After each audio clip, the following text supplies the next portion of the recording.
fazendo bem e curando a todos. O Ministério de Cura confirma o ensino e a pregação da palavra da fé. O apóstolo Bud Wright trouxe ao Brasil essa revelação e um desejo especial no coração. Um centro de cura em cada igreja Verbo da Vida. Essa visão tem ecoado pelo Brasil e em outros países, alcançando 15 estados em nosso país, além de Japão e Chile. Tudo começou na sua última fase ministerial em Campina Grande, na Paraíba. Já começou hoje, e o batismo no Espírito Santo e vai acontecer com muitos de vocês. Nosso pai espiritual passou os seus últimos dias curando os enfermos. A missão de desfazer as obras do diabo não parou. Comandadas pelo pastor Rafael Marques e Manuele Frota, milhares de homens e mulheres já foram treinados. Ministros de cura preparados para expandir essa visão. Veja também, os milagres estão na sua igreja. Estamos entrando na época de cura.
Olha, é uma honra, uma satisfação a gente estar aqui novamente aqui em mais um novo podcast, aqui nessa quinta-feira de podcast doutrinário aqui na Igreja Verbo da Vida, aqui em Taubaté. Então você é muito bem-vindo, muito obrigado aí pela sua presença, pela sua audiência. Obrigado por você estar conosco aqui nessa tarde. E olha, crie expectativas aí, grandes expectativas para aquilo que vai ser falado, aquilo que vai ser conversado aqui nessa tarde. Tenho certeza absoluta que você vai ser muito bem abençoado, tá? Então, muito obrigado aí. Fica com a gente até às 16 horas, até às 4 da tarde. A gente vai estar aqui conversando sobre um assunto extremamente pertinente, né? A gente está aqui, já daqui a pouquinho nós estamos começando mais uma turma do Rema, da Escola Rema, né? Daqui a pouquinho está começando aí nesse ano 2025 uma nova turma, né? Então, para você também que ainda não fez o Rema, então é bom você já se preparar, viu? Tem tempo ainda, tá? Se você não fez o Rema ainda, tem tempo há tempo ainda para você se matricular e começar o Rema nesse ano 2025, tá? Então, acelera os passos aí, porque tem coisas grandes para acontecer aqui nesse ano. Esse ano é o ano da expansão. É uma palavra que nós recebemos aqui do nosso apóstolo Eliezer Rodrigues. Muito obrigado, apóstolo Eliezer, Mama Georgia, Mama G. Muito obrigado aí por essa oportunidade aí, né, de nós estarmos aqui hoje, nos estúdios aqui em Taubaté, aqui na Igreja Verbo da Vida, em Taubaté, conversando um pouquinho da palavra aqui. Estamos nessa igreja poderosa, essa igreja avivada, né, essa obra maravilhosa aqui no coração do Vale do Paraíba, viu? Que está atingindo não só o Vale do Paraíba, mas o Brasil e o mundo, viu? Porque eu vou dizer uma coisa para vocês. Tem muita gente participando conosco aqui, pessoas lá do Japão, pessoas da Suíça, dos Estados Unidos, de todos os lugares. Todo dia. E também do Brasilzão aqui, é claro. Gente do Nordeste, do Sul, de todos os lugares, tá? Então participa conosco, fica conosco. Hoje o tema é graça e justiça. Então é 1 hora só de programa, né? Só assim, né? Não é que é só, né? É um tempo hábil, um tempo bom. Eu tô falando por causa do assunto, mas a gente vai, por isso que a gente vai acelerar aqui, pra gente estar começando. Eu tô com um convidado aqui muitíssimo especial, né? Ele é o nosso rabi aqui, esse homem de Deus, pastor, mestre, profeta.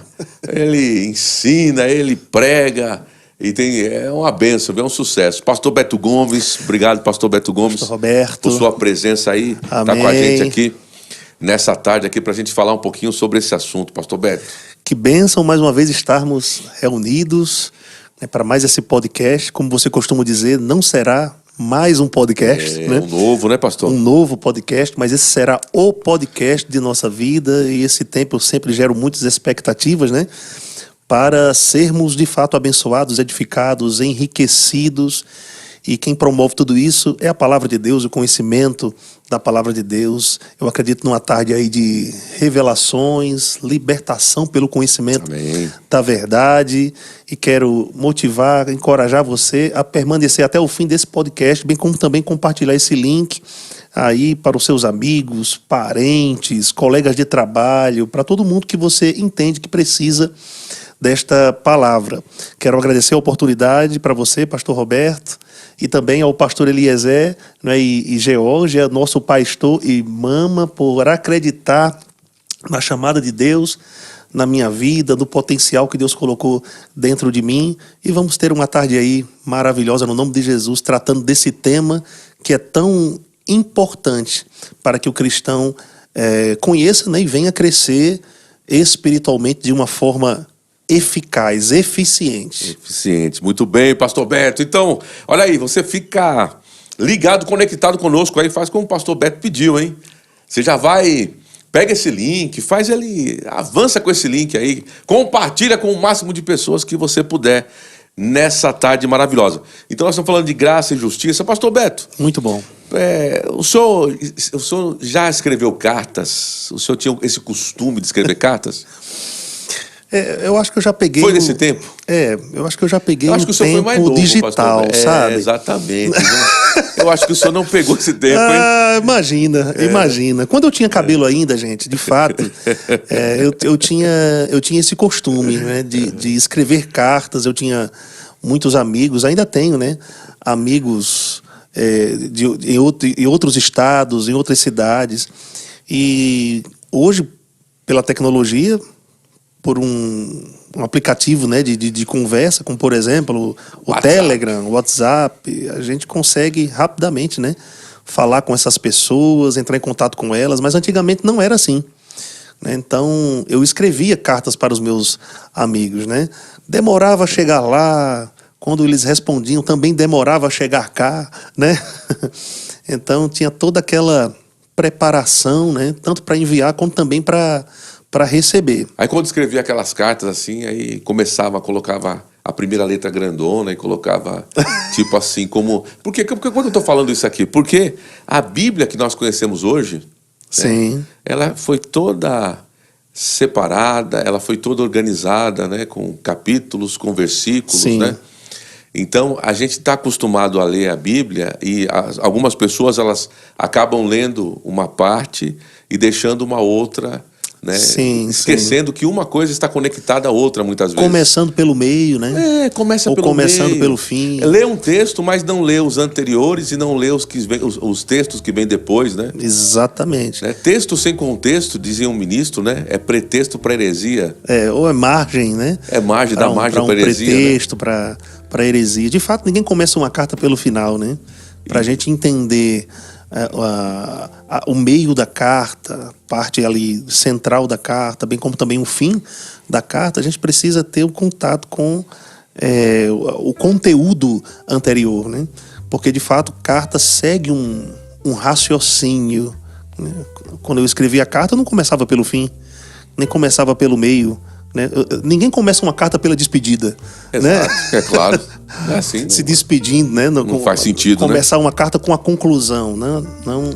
Não é assim. De fato, cartas têm um começo, um meio, né? Um desenvolvimento, desenrolar e o desfecho. Sabe por que eu estou falando isso com o senhor, pastor Beto? Porque essa matéria, quando a gente fala desse assunto, né? Justiça e graça, isso dá muita margem para muita coisa que é falada, porque pegam o texto e tiram do contexto. Sim, né? isolam aquele texto, e fazem daquilo uma doutrina, né? Verdade. Né? Por essas questões assim. Mas o nosso texto áureo desse podcast é justamente 2 Coríntios 5, 21. Quer dizer, é o nosso texto principal. É um texto-chave, né? É um base. texto-chave, base para a gente Sim. começar, né? Que diz assim: aquele que não conheceu o pecado, o fez pecado por nós, para que nele fôssemos feitos justiça de Deus. Aquele que não conheceu o pecado, o fez pecado por nós, para que nele fôssemos feitos justiça. A justiça de Deus. De Deus. Tem gente que tem dificuldade com essa questão de ser feito justiça, porque ele fala assim: rapaz, como é que eu vou ser? Como é que eu fui feito justiça? Como é que é esse negócio, né? Ele tem aquela coisa na cabeça religiosa, sua mente religiosa, né? Não deixa ele entender, né, que não é na justiça própria, né? Porque tem pessoas que pensam que é na justiça própria, né? Eu estou feito justiça. É na minha justiça, né? Sou eu que estou trabalhando, eu que trabalhei para isso. Eu fiz alguma coisa, eu não fiz nada para isso. Mas, na verdade, o que o texto diz, né, pastor Beto, é que é na justiça de Deus, não é assim? Esse texto expõe muito bem algo chamado substituição, né? Que fez parte da obra de Cristo. Ele nos substituiu na cruz do Calvário. E também a identificação. Agora, você falando a respeito dessa questão da carta, né? Muitos tomam essa conclusão que você falou, baseado em textos, inclusive, da Epístola aos Romanos, que, por sinal, é a Epístola da Justiça, né? Existe uma concordância na maioria dos estudiosos de que Romanos é a carta da justiça. E se nós extrairmos, né, textos desta carta isoladamente, a gente vai pensar que, de fato, não é a justiça de Deus, como, por exemplo, Romanos capítulo 3 diz: não há nenhum justo. Exato. Não há justo sequer, né? Não há quem entenda, né? Então, se a gente pegar aquele texto de Romanos 3 e isolarmos daquilo que o apóstolo Paulo está querendo dizer, de fato, nós vamos achar que nós não somos justos. Por exemplo, a Bíblia nos diz também que todos pecaram e destituídos estão da glória de Deus. Isso um pouquinho mais na frente, Romanos capítulo 3, verso 23. Então, se a gente isola esse texto, a gente vai pensar que é pecador, e não justo ou a justiça de Deus. Mas o apóstolo Paulo ali está desenvolvendo um raciocínio. Por isso que a gente tem que respeitar o contexto, né? Aproveitar que eu estou falando a respeito disso, eu vou até ler parte desse capítulo, né? Não vai dar pra gente ler tudo, mas se a gente, por exemplo, começa a leitura, vamos pegar aqui do verso 21. O apóstolo Paulo escreveu assim: mas agora sem lei, isso eu estou lendo Romanos capítulo 3, a partir do verso 21, mas agora sem lei se manifestou a justiça de Deus, testemunhada pela lei e pelos profetas, justiça de Deus mediante a fé em Jesus Cristo para todos e sobre todos os que creem, porque não há distinção, pois todos pecaram e carecem da glória de Deus. Paulo está falando em relação à situação do homem antes de Cristo ou até Cristo. Aí no verso seguinte, no verso 24, se a gente parar no 23, a gente vai pensar realmente que é pecador. No entanto, Paulo continuando diz: sendo justificados gratuitamente por sua graça, mediante a redenção que há em Cristo Jesus. Então, esses que pecaram, né, ou que eram pecadores, que o apóstolo Paulo está falando, foram legalmente justificados de uma forma gratuita, ou seja, pelo trabalho de Cristo, certo? Não por seu próprio merecimento, mas pelo trabalho de Cristo, por sua graça, mediante a redenção que há em Cristo Jesus, a quem Deus propôs, quer dizer, foi ideia de Deus, né? No seu sangue como propiciação, Paulo está falando aqui sobre Deus Pai, a quem Deus o Pai propôs, no seu sangue, no sangue do próprio Cristo Jesus, como propiciação, diferente termo, por exemplo, de expiação, certo? Porque expiação é cobertura de pecados, que era o que acontecia com o sangue derramado de animais no Antigo Testamento, no Velho Testamento. Paulo usa o termo agora propiciação, que é o aplacamento, né, da ira de Deus, mediante a fé, para manifestar a sua justiça por ter Deus, na sua tolerância, naquele tempo passado, deixado impunes os pecados anteriormente cometidos, tendo em vista a manifestação da sua justiça no tempo presente, para ele mesmo ser justo e o justificador daquele que tem fé em Jesus. Então, qual o trabalho do homem pós-Cristo, ou obra de Cristo? Crer no que Cristo fez, na obra de Cristo Jesus. Como você leu 2 Coríntios 5:21, aquele que não conheceu o pecado, se referindo a Cristo, Deus o fez, Deus o Pai o fez pecado por nós. Quando isso aconteceu? Quando Jesus Cristo nos substituiu na cruz do Calvário. Porque na cruz do Calvário cumpre-se a sentença sobre ele, que era nossa, porque nós merecíamos a cruz, não é, como genuinamente culpados, transgressores que éramos. Jesus Cristo não, mas ele nos substitui, e ali ele se identifica com a nossa condição pecaminosa, morrendo a nossa morte. Só que Jesus Cristo, ele foi ressuscitado dentre os mortos, e é aí que acontece a nossa identificação com ele pós-ressurreição, né? Que ele se tornou a justiça de Deus, assim como também nós nos tornamos a justiça de Deus nele. Muito bem. Quer dizer, pastor Beto, a Bíblia, ela é a história da redenção da humanidade através da pessoa de Jesus Cristo. Então, de Gênesis a Apocalipse, nós vamos ver esse tom, né, da redenção. Verdade. Nós vamos encontrar passagens, nós vamos ver sempre, ela vai estar sempre apontando, né, nos norteando para isso, né, para a redenção. E, na verdade, como o senhor falou aí, o homem, ele merecia, ele não era bonzinho não, né, o homem era vilão na história, né. O homem era, exatamente, o homem era por natureza pecador, culpado, transgressor, né. Ele tinha uma natureza de alguém assassino, alguém mentiroso, alguém corrupto, né? Essa era a condição do homem sem Cristo. Por isso que, através dessa progressão que você comentou desde o Velho Testamento, Deus tenta até a vinda de Cristo aproximar o homem e agir, mesmo que de uma forma limitada, para o próprio benefício desse homem, né? Então Deus vai se manifestando no decorrer do tempo. Assim aconteceu com Noé, assim aconteceu com Abraão, assim aconteceu com Moisés, né? Assim aconteceu com Davi, Deus utilizando mediadores para que esses homens pudessem receber um tipo de benefício, mesmo que de uma forma limitada, até a vinda de Cristo Jesus, que realizaria para o homem essa propiciação, né, que seria a remissão mesmo de pecados, onde o homem receberia agora, nele, né, não mais uma bênção limitada da parte de Deus, mas todos os benefícios e privilégios que sempre esteve na mentalidade do Pai, né, sempre fez parte do plano de Deus. Então a gente vê em Cristo a reunião, a junção, né, de tudo aquilo que Deus pretendia para o homem, desde o Velho Testamento, mas isso se tornou possível através do seu sacrifício na cruz do Calvário. Perfeito. Então, assim, o homem merecia a morte, merecia ser punido, merecia a condenação, e Deus é o juiz. Sim. Deus é o juiz. Sim. E se nós levarmos isso, fizermos um paralelo aqui com um tribunal, um tribunal mesmo, né? Sim. De forma que nós conhecemos hoje, como funciona, né?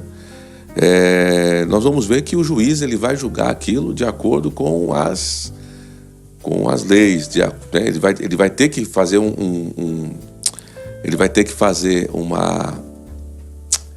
ele vai ter que julgar, isso mesmo é a palavra, perdão.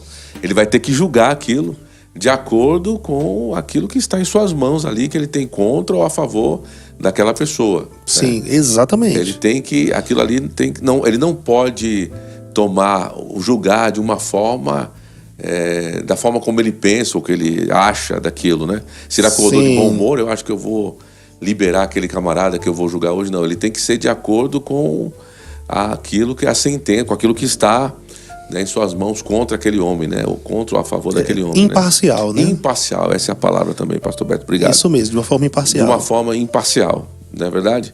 E assim, então, o que aconteceu é que o homem, ele precisava morrer, mas Jesus, então, ele vai no lugar do homem. Ele assume o lugar. Ele assume o lugar do homem. Exatamente. Por isso que esses processos, né, que fazem parte da obra de Cristo Jesus, como substituição e identificação, o cristão precisa entender, né?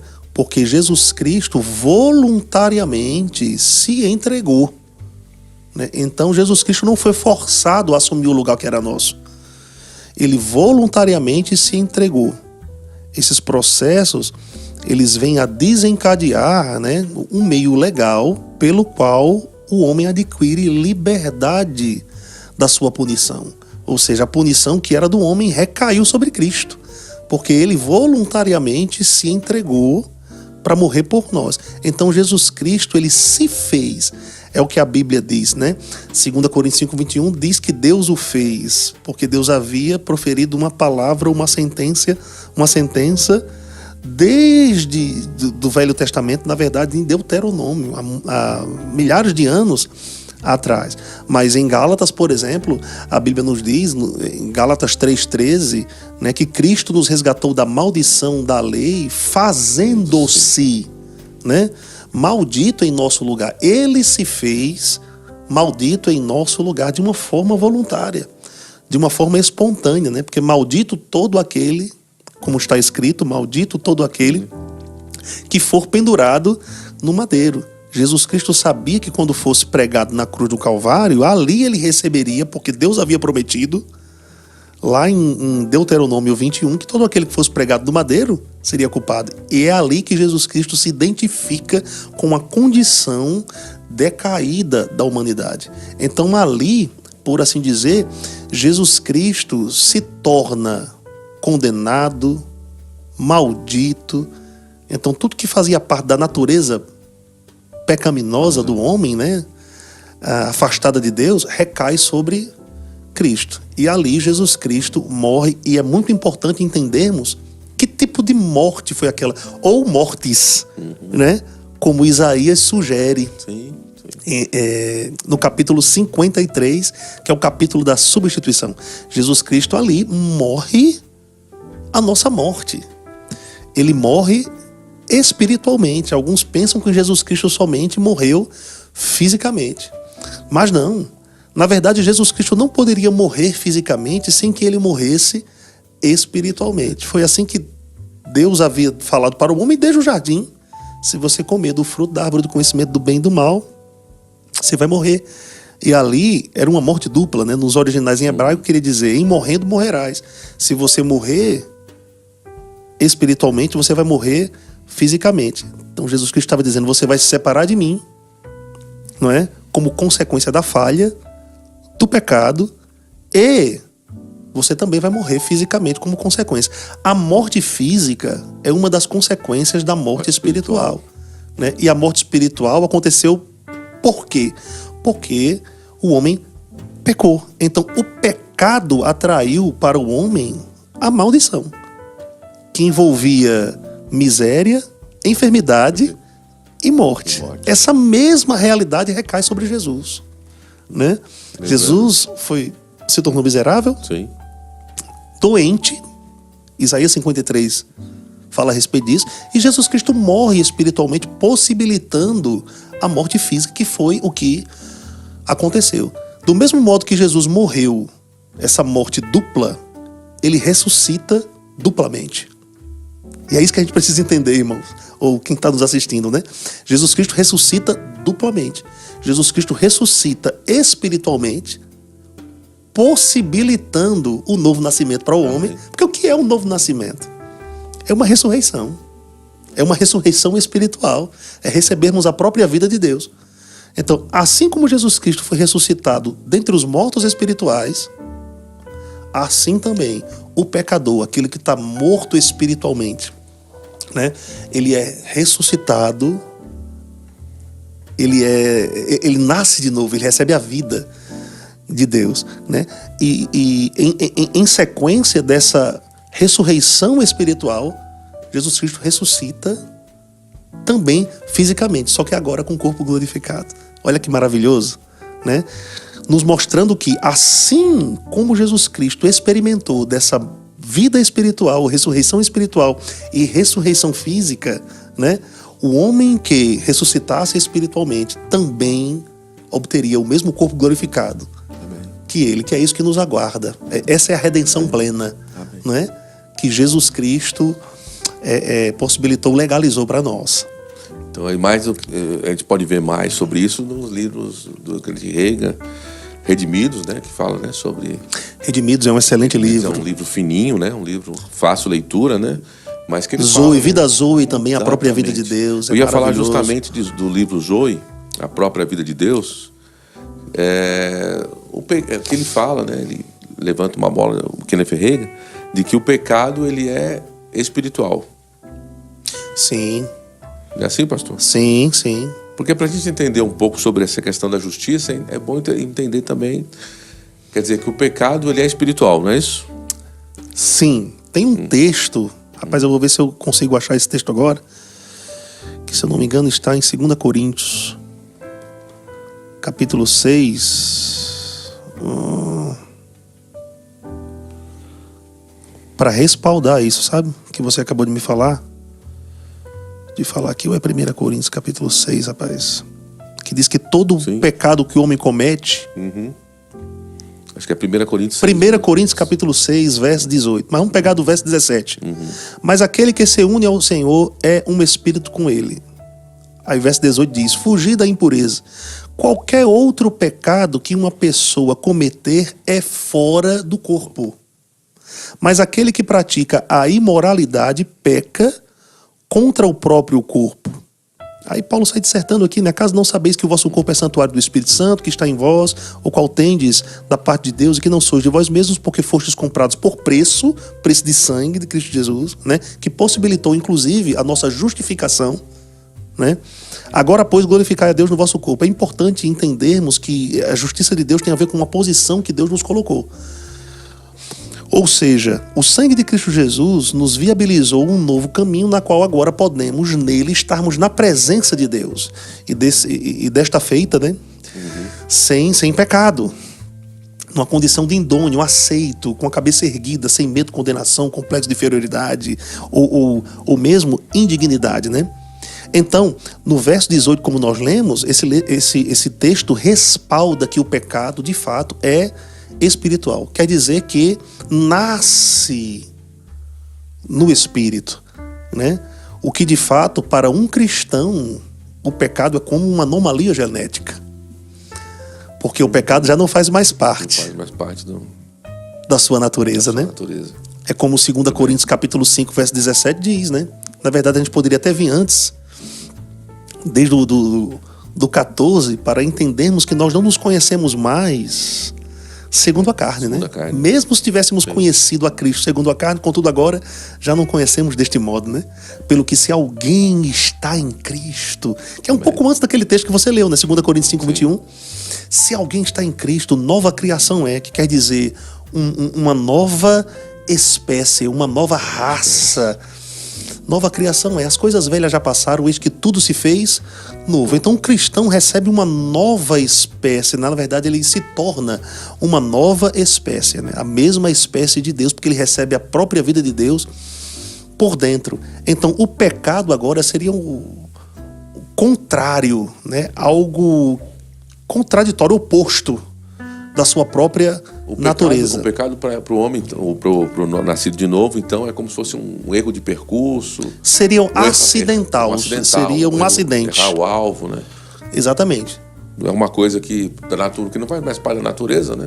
Da natureza daquele que nasceu de novo, né? Não faz mais parte dessa natureza. Porque o pecador, ele acorda para pecar e dorme para pecar, né? Por mais que você tente convencer um pecador a não pecar, ele não consegue porque a sua condição é de pecador, não é isso? Exatamente. E por que o crente, ele peca então? A maioria das vezes é por conta de uma mentalidade carnal. Por isso que a Bíblia nos ensina a renovarmos a mente pela palavra. Então nós precisamos conhecer o que a palavra de Deus diz a nosso respeito, né? E conhecermos, como é que eu poderia dizer assim, de uma forma... Eu sei que as pessoas, elas quando iniciam o ano, sempre elas dizem, eu vou agora fazer um cronograma de leitura bíblica, né? Sim. Elas começam do Velho Testamento, elas saem lendo o Velho Testamento, tal, passa pelo Pentateuco, livros históricos, poéticos, proféticos, aí vai, entra no Novo Testamento, entra ali nos Evangelhos e depois vai para as epístolas. Só que é importante nos familiarizarmos com as epístolas, porque as epístolas são cartas destinadas para a igreja, e nessas epístolas nós vamos encontrar o resultado da redenção, né? O que Cristo promoveu para nós com a sua obra redentiva. É lá que nós vamos compreender de uma forma mais clara e ampla quem nós somos em Cristo, o que temos nele, o que podemos nele e qual a posição na qual nós estamos. Que posição é essa? Justificados. Nós somos a justiça de Deus aqui nessa terra, viabilizada, por sinal, pela graça. Muito bem, a graça viabilizou a justiça. A graça viabilizou a justiça. Eu poderia continuar com esse argumento aqui. Não, a graça viabilizou a justiça. A gente não pode separar, né? Desmembrar a graça da justiça, né? Assim como também a gente não pode desmembrar fé desses valores, bem como também salvação. Tudo isso está atrelado, né? Em Efésios 2, verso 8, por exemplo, a Bíblia nos diz: porque pela graça sois salvos, por meio da fé. Olha só, graça, salvação, fé. Isso não vem de vós, é dom de Deus, né? Tanto a salvação, quanto a graça, quanto a fé, são dádivas, amém? São dádivas. A própria justiça. Então a gente não pode separar esses valores, não, né? Isso não vem de vós, é dom de Deus, não vem por obras para que ninguém se glorie. Aí eu costumo dizer, baseado nesse texto, Roberto, que nós somos salvos pela graça, por meio da fé, na justiça. Fé no que Cristo fez, não foi fé no meu trabalho, não é? Porque cristianismo não é meritocracia. Eu não obtenho a bênção de Deus por causa dos meus esforços, não tem nada a ver com o que eu fiz. Salvação, justiça, graça tem a ver com o que Deus fez em Cristo. Tem a ver com a obediência de Cristo. Eu simplesmente devo crer no que Ele fez. Meu Deus. Eu começo a falar aqui, Roberto, se tu não me interrompeu, eu saio falando. Ó, por favor, Romanos... Continue. Romanos, capítulo 4, tem um texto que até o apóstolo Paulo fala a respeito da pessoa de Abraão, né? Isso, tanta coisa boa, Roberto. É porque me veio um monte de coisa, né?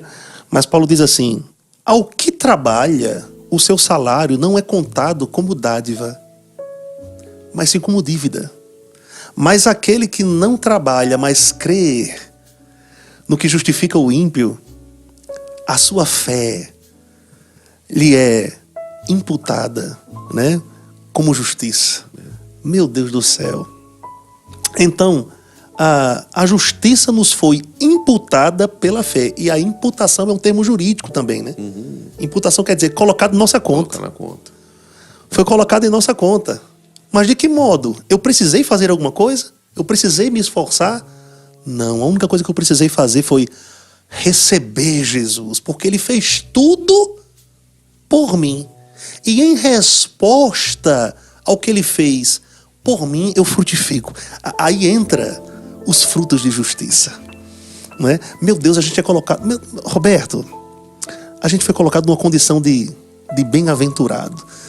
Em mesmo Romanos capítulo 4, se eu não me engano, Paulo faz menção de Salmos 32, né? Bem-aventurado o homem que Deus não imputa pecado. Aleluia! Que é o nosso caso, né?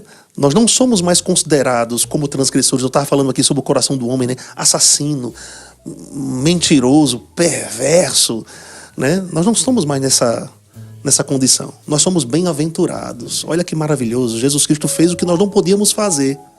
Ocupou um lugar privilegiado e nos levou juntamente com Ele. Aquele que está em Cristo está na mesma condição de Cristo. Tão filho de Deus Pai quanto Ele mesmo foi e é. Aleluia. Glória a Deus. Isso é a justiça de Deus. E assim, bom, está disponível, né, essa posição, né? Essa é uma coisa que não muda, né? Sim. Uma posição muito mesmo, bom né? isso que você está falando aí, hein? Muito bom. Justiça é uma, além de uma condição espiritual, né, favorável, é uma posição imutável, né? Então nós não crescemos na posição. Crescemos no conhecimento. Exatamente, do assunto, exatamente. Né? Quer dizer que nós não nos tornaremos mais justos na eternidade. Isso é interessante, gente. Nós não vamos nos tornar mais justos na eternidade do que somos agora. Agora nós podemos crescer na consciência da justiça, que tem tudo a ver com fé, né? Se eu cresço na consciência da justiça, eu vou perdendo a minha consciência de pecado, porque a consciência de pecado está atrelada a uma mentalidade natural, porque o nosso corpo não nasceu de novo. Sim. O nosso corpo permaneceu o mesmo. Nosso espírito foi que nasceu de novo. Isso torna a consciência de pecado atrelada a uma mentalidade natural. Algo natural. Mas nós devemos trazer à nossa mente, né, sujeita, vamos dizer assim, a quem nós somos verdadeiramente por dentro. Sobre essa questão que o senhor está falando agora, justamente da mente, né? O que acontece muito é a mentalidade que tem que ser modificada, né? A mentalidade tem que ser mudada. Sim, com certeza. Se a gente colocar assim, fazer um paralelo com a mentalidade de um escravo, né? Quando o escravo ele é liberto, as suas algemas são quebradas, né? Ele é livre, mas vez por outra parece que ele se vê ainda como escravo, né? Exatamente. Poxa, peraí, não, eu não sou mais escravo ali. Até que, né? Então, muitas vezes, nós, como estamos ainda num processo, né, de estamos tendo a nossa mente renovada, né, dia após dia, né, nossa alma com essa palavra, né? Então, às vezes a pessoa pode, como um escravo, né, ela pode que ainda ela pode, vez por outra, ainda não está como é que posso dizer? Sim, ela não tem o real entendimento. O real entendimento, exatamente. Dessa experiência. Inclusive, pastor Roberto, eu penso que pior ainda do que essa mentalidade é quando você pensa que é os dois ao mesmo tempo. Livre e escravo. Você pensa? E tem muitos cristãos assim. Quando é que eu penso que eu sou livre e escravo? Quando eu penso que eu sou um pecador justo. Ou um justo pecador. Então, eu penso que eu sou metade uma coisa e metade outra. Mas isso tudo vem por uma consciência de pecado, que tem a ver com essa mentalidade carnal. Entendeu, Roberto? Então, pior do que pensar que é pecador é pensar que é meio pecador. Se eu penso como cristão que eu sou metade uma coisa, metade outra, as minhas experiências com Deus também serão pela metade. Porque horas eu vou achar que eu sou merecedor, horas eu vou achar que não sou merecedor. Só que a gente está pesando isso com base no que sentimos. Então existe uma relação entre sentimento e consciência pecaminosa. Se eu vivo pelo que eu sinto, então a minha consciência será de pecador. Certo? Mas se eu vivo pela fé, a minha consciência será de justiça. É por isso que Paulo diz: eu não me envergonho do evangelho, em Romanos 1,16. Porque o evangelho é o poder de Deus para a salvação de todo aquele que crê, primeiro do judeu, também do grego, porque nesse evangelho é revelada de fé em fé a justiça de Deus, conforme está escrito: o justo viverá pela fé. Não faz sentido o justo viver pelos sentimentos, porque se o justo vive pelos sentimentos, a consciência dele é pecaminosa. Mas se o justo vive pela fé, a sua consciência é de justiça. Porque fé é espiritual. Então o justo, ele precisa viver, né? Ele precisa viver pela fé. Senão ele vai ser um escravo, muito embora legalmente seja livre. Uma consciência de pecado escraviza o homem. E na verdade a consciência de pecado é o pai ou a mãe das religiões. As religiões nasceram por conta da consciência de pecado do homem. Na verdade, as religiões nasceram como uma tentativa do homem de preencher pela sua própria força o vazio espiritual existente nele, que somente Cristo preenche. Não são romarias, não é? Não são penitências, não são sacrifícios humanos, né?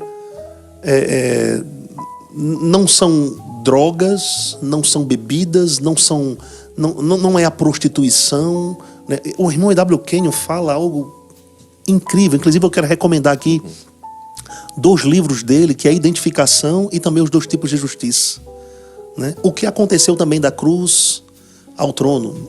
Livros maravilhosos. O irmão E.W. Kenyon diz assim: o que torna o homem beberrão? Um viciado, que faz o homem passar madrugadas a fio em boates, em baladas da vida. E eu vou acrescentar, né? O homem fazer romarias, que eu estava comentando aqui, fazer penitências, se prostituir, ou mesmo se autoflagelar, é a busca do homem por resposta, a busca do homem por preenchimento. A busca do homem, ele chega a acrescentar, pelo santo graal. Pelo né? santo graal. Então, isso demonstra a sede do homem de justiça. Jesus Cristo falou, né? Bem-aventurado aquele que tem fome e sede de justiça. Aqueles que têm fome e sede de justiça. Porque eles serão fartos. Na verdade, isso só demonstra que dentro do homem existe um vazio do tamanho de Deus. Somente Deus pode preenchê-lo. E ele somente pode preenchê-lo através de Cristo. Porque Cristo é a justiça de Deus. E uma vez que o homem recebe a Cristo, ele se torna também a justiça de Deus. Porque o homem está nele, né? Se recebeu Jesus, esse homem está nele, ele é filho dele. O que vai não existe maior experiência que o homem possa ter com Deus do que o novo nascimento, não, pastor Roberto. É a transformação interior do homem. O novo nascimento vai levar o homem a alterar a sua perspectiva de vida, vai mudar os gostos, os prazeres do homem. Muda completamente o homem, né? As decisões do homem que eram pautadas pelo natural, naquela tentativa desenfreada de se saciar naturalmente, né, para se auto-preencher. O novo nascimento é o preenchimento do homem, é a saciedade espiritual do homem, o que vai levá-lo a uma plenitude e uma vida de domínio. Uma vez que o homem nasceu de novo, ele se tornou justo, então ele não vai ter mais prazer no pecado. Ele não vai ter mais prazer no pecado. Tanto é que uma das maiores marcas do homem que nasceu de novo é que ele se sente mal quando peca. Porque se eu me sentisse bem como cristão, quando pecasse, alguma coisa estava errada. Alguma coisa estaria errada. Por isso que justiça e pecado são inversamente proporcionais. Então eu não devo pensar que sou um pecador justificado, um justo pecador. Porque senão Essa questão que você está falando é muito interessante. estaria em escravidão.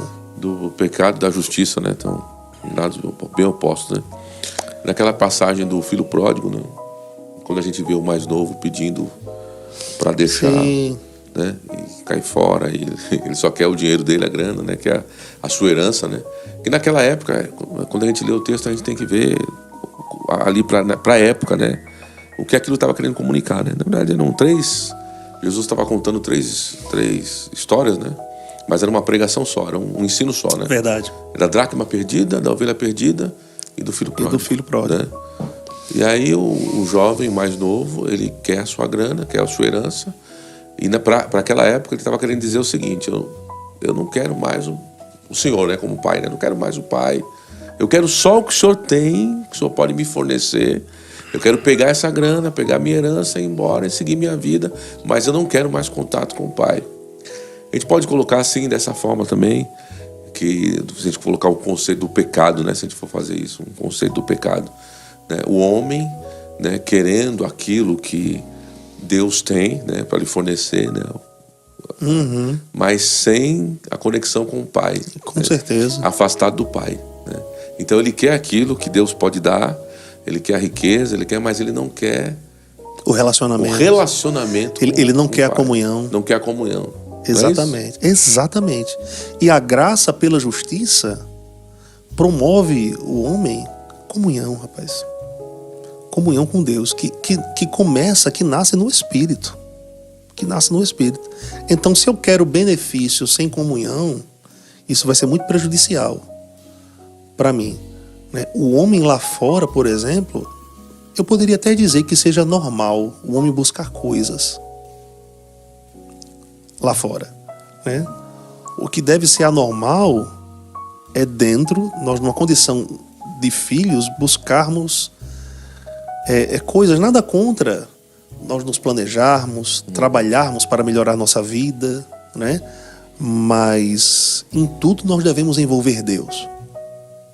A nossa prioridade não deve ser coisas, a nossa prioridade tem que ser Deus. Buscar o reino, que por sinal é justiça, paz e alegria no Espírito, né? Então, o erro do filho pródigo foi exatamente, não é, deixar o pai, querer a sua herança sem um relacionamento com o pai, se afastar do pai.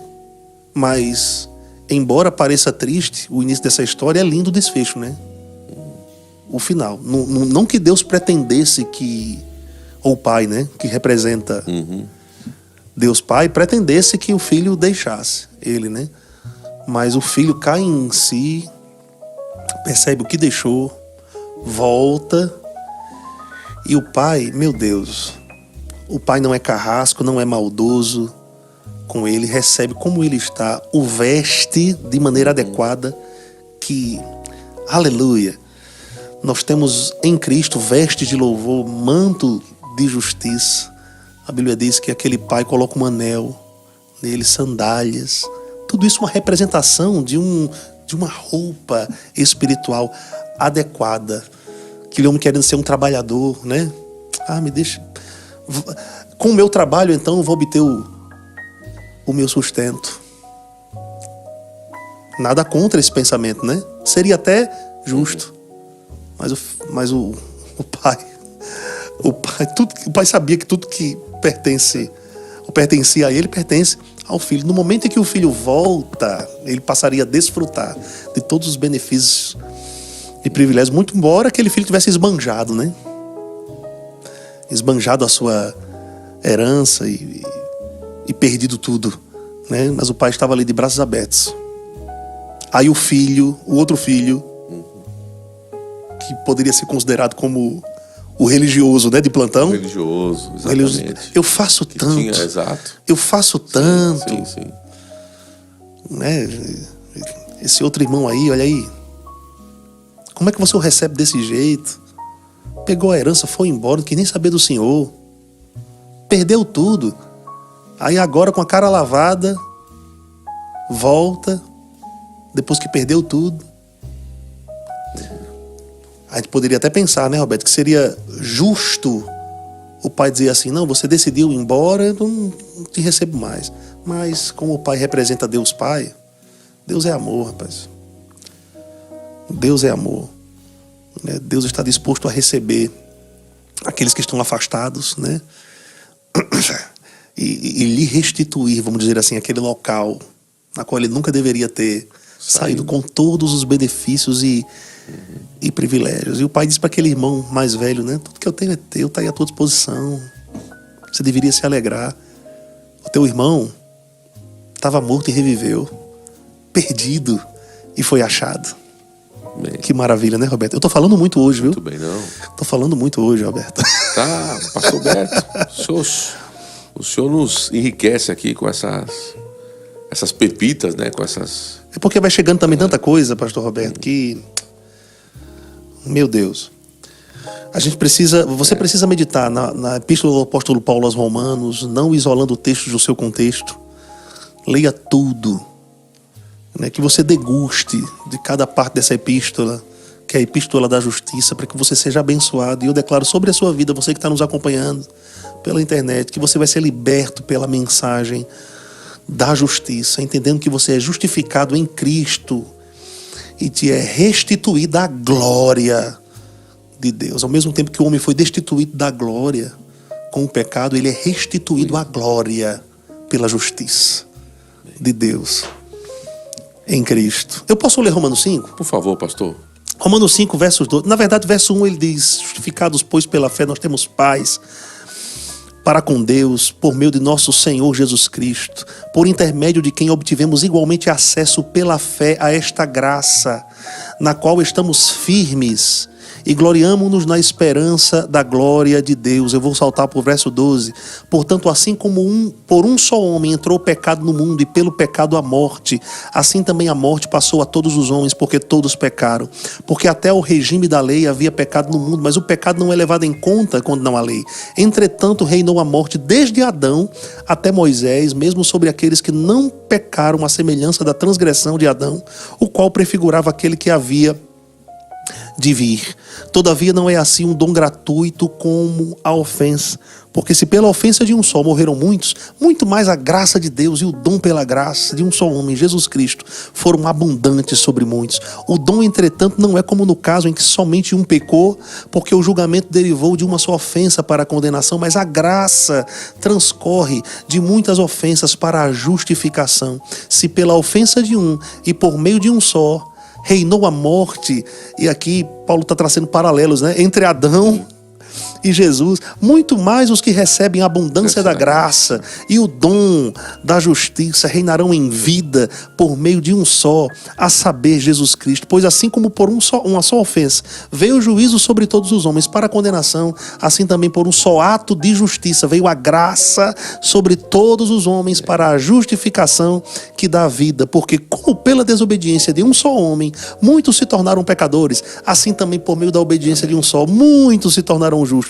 Sobreveio a lei para que avultasse a ofensa, mas onde abundou o pecado, superabundou a graça, a fim de que, como o pecado reinou pela morte, assim também reinasse a graça pela justiça para a vida eterna mediante Jesus Cristo nosso Senhor. E eu quero terminar esse tempo aqui, a minha parte, que eu falei demais, falando que a graça de Deus é o favor imerecido de Deus para o perdido, estendido, é uma mão estendida de Deus para o perdido. Mas no momento em que esse perdido se torna achado, né, por Cristo, quando ele recebe Jesus, a graça deixa de ser simplesmente favor, mas ela se torna a capacidade de Deus na vida desse novo homem para que ele faça aquilo que ele não fazia antes, né? Para que ele se domine, para que ele não ande mais em pecado, para que ele ande em justiça, para que ele frutifique na justiça. Glória a Deus. Então graça é a capacitação, graça é a suficiência de Deus, né, na nossa vida, para que venhamos a fazer aquilo que nos foi planejado por Ele para fazer com a capacitação dele. Então Deus não nos deixou desprovido de um poder. Deus não nos pediria para fazer algo que nós não pudéssemos fazer. Se Deus diz para andar em amor, existe graça para andar em amor. Se Deus diz para nós servirmos no corpo de Cristo, existe graça para a gente servir. Existe graça para nós frutificarmos na justiça. Existe graça para obedecermos, graça para tudo que envolve, né, práticas que agradam a Deus. É por isso que a nossa consciência de justiça tem que aumentar. Que a gente vai provar desse poder que nos está já disponível em Cristo Jesus. Oh, aleluia. Muito bem, pastor Beto. Pastor Beto, o senhor nunca fala demais, o senhor sempre é muito assertivo, né, nos seus comentários aí, naquilo que o senhor traz para nós. Teríamos mais coisas aqui para a gente conversar, mas só que nós, né, o tempo urge, né? E assim, mas tem muita coisa, esse assunto é muito abrangente, né? Tem muita coisa para ser falado sobre isso. E é por isso que existe uma escola chamada Rema, né, pastor Beto? Exatamente. Essa escola que não é de uma denominação, né? Essa escola que não é, no caso do Verbo da Vida. No caso, o Verbo da Vida, eu poderia dizer até os prédios das igrejas Verbo da Vida, simplesmente recebem a escola Rema, né? A escola Rema é na verdade, o Rema é um centro de treinamento bíblico, né? Que vai ensinar o cristão sobre assuntos como esse, né? Assuntos que não são simplesmente informação, teóricos, são assuntos práticos, né? O Rema, fazer o Rema ou estudar no Rema é você ficar no aguardo, na expectativa de uma revelação da palavra, né? Então não são aulas monótonas, não são aulas enfadonhas, não é simplesmente teologia. Na verdade, o Rema não é somente um estudo maçante ou desgastante de Deus, mas é entendermos o que Cristo fez por nós. Rema, a palavra revelada, a palavra falada. Nós somos tudo aquilo que Cristo fez por nós, temos e podemos. O que Ele fez, né? O que Ele realizou por nós. E essa é uma das matérias, inclusive, ministradas no Rema. Justiça de Deus, né, pastor? Justiça importantíssima, né? de Deus, que por sinal, se você é justo, já não tem mais nenhuma condenação sobre você. Não existe mais condenação sobre você, nenhuma condenação há. Eu pensei que o senhor ia fazer. Para aqueles que estão... Não. O sinal da cruz, né? Mas foi a cruz que viabilizou tudo isso, tá certo? Mas nós não estamos mais na cruz, tá bom, gente? Jesus Cristo não está mais lá, existe o lugar da cruz no sentido de domínio, né? Mas nós agora estamos assentados à destra do Pai, nas regiões celestiais, por estarmos nele. Então, aumentando a consciência de justiça, a gente vai receber cura facilmente, a gente vai prosperar facilmente, enfim. Vamos experimentar de benefícios e privilégios que temos nele. Gente, eu falei muito essa tarde. Pastor Beto, até curiosidade, só uma curiosidade, né? Estava até conversando com o meu gerente hoje, não sei porque a gente caiu nesse assunto. A gente começa falando sobre água, mas acaba em Jesus, né? Assim, com o cristão, né? Ah, isso mesmo. Né, pastor? Aí a gente falando da cruz e tal, e daqueles pregos romanos, né? 17 centímetros de prego romano, que foram colocados no pulso, né? De Jesus. E tem uma palavra que é gerada, só por curiosidade, né? Tem uma palavra que foi gerada dali, né? Que é a palavra excruciante. Uau! A palavra, quando a gente fala assim, uma pessoa tá falando, é difícil a gente ouvir, mas às vezes quando a gente ouve essa palavra, a pessoa fala assim, eu tô com uma dor excruciante, né? Ela vem justamente dessa dor. Puxa! Né? Que seria insuportável. Tem alguns livros que falam sobre, né, um pouco sobre essas questões aí, mas é só por uma questão mesmo de curiosidade, né? E é isso aí. Olha, tem muita gente com a gente aqui, pastor Beto, muita gente com a gente, né? Nós já estamos finalizando aqui, terminando. O Cleiton Alves está com a gente aqui, grande abraço, pastor Roberto. Rapaz, obrigado, Cleiton Alves. O melhor apresentador de podcast do mundo. Obrigado, cara. Você que é top, viu? É um grande apresentador mesmo. Você que tem O pastor Roberto administra muito bem, conduz muito bem. Obrigado, pastor Beto Gomes. Né? Pastor Beto Gomes é uma nobreza, viu? Você que não conhece ele pessoalmente, ele é um homem extremamente nobre. Cleiton Alves, José Edson Farias. Boa tarde, na paz, amar de Deus. É o pastor José Edson lá de Brejo Santo, no Ceará. Tá que bem. Conhece Brejo Santo, né, pastor Beto? Ele está sempre conectado conosco, né? É a segunda vez que o pastor Edson entra. Ele entrou esse nome não é estranho. É lá de Brejo Santo. Olha aí, que bênção. Um abraço para os irmãos aí de Brejo Santo. Ele está dizendo aqui, só vitória. Amém. É isso mesmo. Com Jesus é só vitória, né, pastor? É desse jeito. Obrigado pela audiência, viu, pastorzão? Grande abraço. Eu sou Davi Castro, também está com a gente. Grande abraço, Davi Castro. Tá lá na Vicenza Veículos. Bom demais. Bom demais. Um abraço para todos da Vicenza. Um abraço aí para todo mundo da Vicenza Veículos. Moisés Moraes Xavier. É o pastor Moisés. Pastor Moisés, né? Claro. Boa tarde, conectado com vocês, amado mestre Gamaliel. É isso mesmo. Pastor José Roberto, a voz de todas as quintas. É uma figura. Te amo, pastorzão. Isso é uma bênção, um sucesso, pastor Moisés. Não vou falar não, tá bom. Eu vou falar um negócio aqui, das suas, né? Que ele tem um lado caricato, assim. Rapaz. Ele gosta de... Ele é uma bênção, é um sucesso. Ele imita muita gente. Você tá perto de pastor Moisés, prepara. Exato. Ele vai pegar tuas características. Exatamente. Inclusive esse que vos fala. Eu não sei. O pastor Ninguém Beto escapa, também. viu? Ninguém escapa. Ninguém escapa. É verdade, ninguém escapa. Eu acho que só quem escapa é o apóstolo Eliezer. Eu acredito. Eu já vi ele imitá-lo Já? também. Então pronto. Já vi. Então pronto. Raquel Silva também tá com a gente. Amém. Marinalva. Irmã Marinalva, esposa do Rafael. Grande bênção, ele e sua família. Tanta sabedoria sendo dita. Amo a obra de Cristo. Somos abraço, por ele, Marinalva. para ele. Um grande abraço, irmã Marinalva. Tem um evangelismo, né? Evangelismo aqui da igreja, aqui do Verbo Taubaté. Eles são os casal Marinalva e Rafael, são os responsáveis por esse, né, esse braço também da igreja aí, que é de todo mundo, do evangelismo, hein? José Edson Faria, pastor Edson, glória a Deus, muito valiosa. Dalva Borges, pai do Senhor, graça e paz, irmã Dalva. Hernani Machado Pereira, boa tarde, meus irmãos. Já reservei o hotel em Taubaté. Eita! Tô chegando aí para o Joy.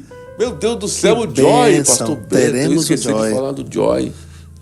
Mas dá tempo ainda. Céu, dá tempo. O Joy, pessoal, o Joy, de 1 a 4 de março. Hein? Meu Deus do céu, ano passado foi maravilhoso. Esse ano... Foi impressionante ano passado. Porque esse ano de glória em glória, vai só aumentando, né? Será melhor ainda. Será melhor ainda. Se você ainda não fez a sua inscrição, se inscreva, porque tem gente que vem de todo lugar, viu? Inclusive de todo lugar que você imaginar, vem gente aqui para Taubaté, pro Joy, tá? De 1 a 4 de março, tá? Nós estamos encerrando já. Hernani Machado, tudo que eu fizer ou deixar de fazer não mudará em nada o amor de Deus por nós. É isso aí mesmo, exatamente. Por mim... Marinalva, tem que assistir mais uma vez, é verdade, muitas pepitas. Assistam novamente e compartilhem, tá? Viu, irmã Marinalva, todo mundo aí, compartilhe. Inclusive a gente conta com essa turma, né, que tá exato. Sempre conectado conosco para compartilhar esse link. Compartilhe para 10, 20 pessoas, gente. Exatamente, não deixe de compartilhar, passa à frente, faça essa palavra correr velozmente, tá? Isso é uma coisa, nós estamos pedindo a você, porque nós sabemos o valor que essa palavra tem em pessoas aí que estão precisando ouvir essa palavra que nos libertou e nos mantém libertos, tá? Cleiton Alves, que palavra maravilhosa, do pastor, que homem sabe, pastor Beto Gomes sabe demais, Deus do céu. Lá de Sorocaba, hein? Sorocaba. Um abraço para os irmãos de Sorocaba, olha aí. Sorocaba.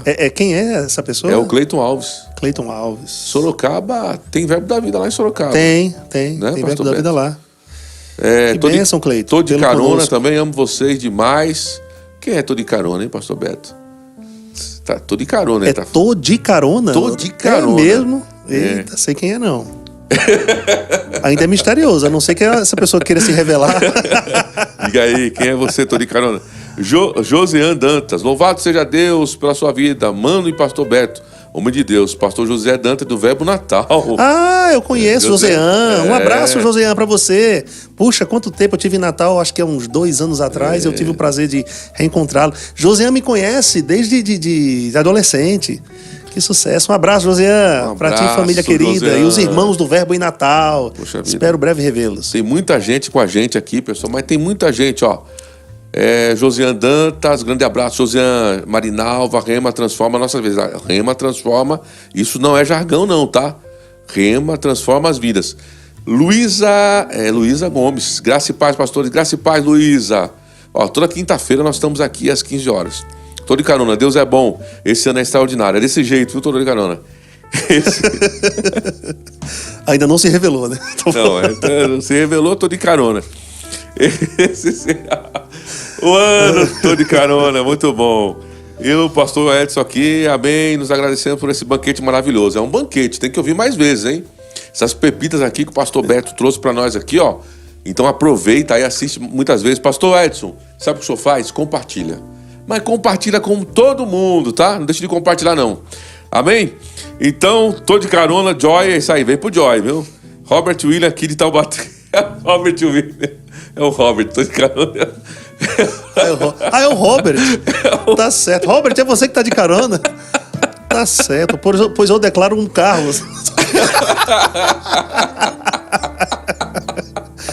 Um abraço, Robert. É bom demais, família, meu querido. Grande abraço, Robert. Obrigado pela audiência aí. É desse jeito. Luísa Gomes, graça e paz. Sou da onde? Caucaia, é isso? É Caucaia. Verbo Ceará. Que benção. Pastor Rubênio, grande abraço. Luísa Gomes. Grande abraço. Obrigado. Toda quinta-feira, às 15 horas, tamo junto. Vem, chame, convide pessoas pra gente se reunir, tá bom? Estamos encerrando aqui. Um grande abraço, viu, pastor Rubênio aí de Caucaia, tá? Grande abraço, pastor Beto. Obrigado aí, valeu pela... Que benção. É sempre bom estar contigo benção aqui, viu? Demais estar com você. Então, grande abraço, shalom e até quinta-feira, tá? 15 horas, já deixa aí no lembrete aí, 15 horas na quinta-feira. A gente tá junto novamente aí, tá bom? Isso grande mesmo. abraço, shalom, até mais aí. Até quinta-feira que vem aí. Shalom, queridos. Shalom.